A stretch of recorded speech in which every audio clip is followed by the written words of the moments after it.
श्री गुरु भक्तियों, गुरु की निस्वार्थ सेवा, महात्माओं का सत्संग, प्रार्थना और गुरु मंत्र के जप के द्वारा धीरे धीरे विश्व प्रेम का विकास करो।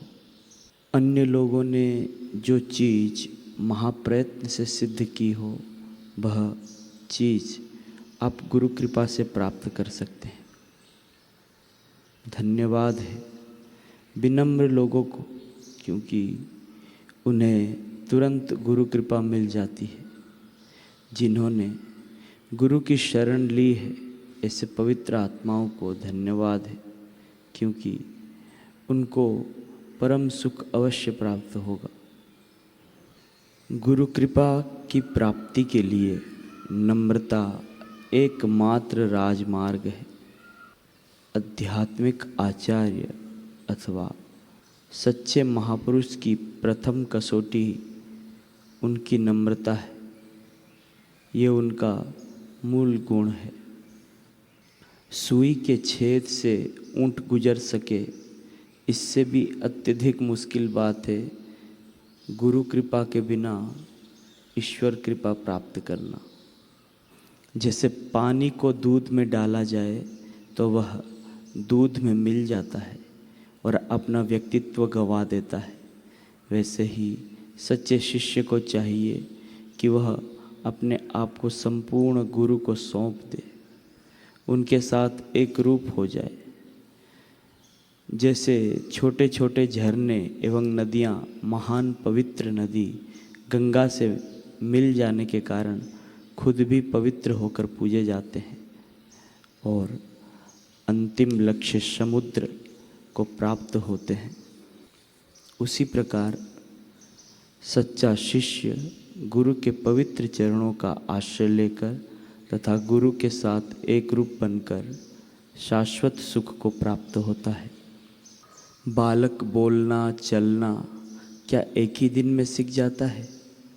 बोलना चलना सीखने के लिए बालक को माँ बाप के लंबे सहवास एवं योग्य निगरानी की आवश्यकता नहीं पड़ती क्या? पड़ती है। इसी प्रकार सच्चे और ईमानदारी शिष्य को गुरु के साथ लंबे समय तक रहना चाहिए और तन मन से सब सेवा करनी चाहिए।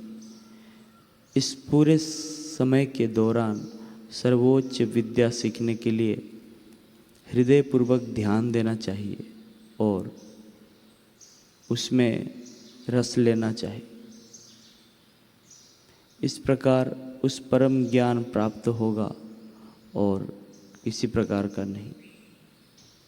महान गुरु में स्थित चमत्कारिक आध्यात्मिक शक्ति के द्वारा शिष्य में जो अद्भुत परिवर्तन किया जाता है, उस उपकार के महान ऋण का पूरा वर्णन करने की शक्ति वाणी में नहीं है।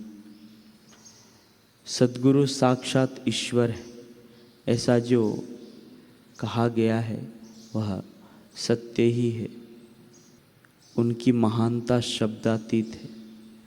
गुरु का सानिध्य प्रबल आध्यात्मिक स्पंदनों के द्वारा शिष्य को ऊंची भूमिका पर ले जाता है और उसे प्रेरणा देता है कि महिमा, गुरु की महिमा शिष्य की स्थूल प्रकृति का परिवर्तन करने में निहित है। सद्गुरु के पूज्य चरणों में आश्रय लेना ही सच्चा जीवन है, जीवन जीने की सही रीति है। गुरु की शरणागति में जाना यही आत्म साक्षात्कार का मार्ग है। जब तक गुरु में अविचल श्रद्धा ना हो, तब तक किसी को भी परम सुख भोगने को नहीं मिलता। हमें अयोग्य लगता हो, फिर भी गुरु जो करते हैं वह योग्य ही है।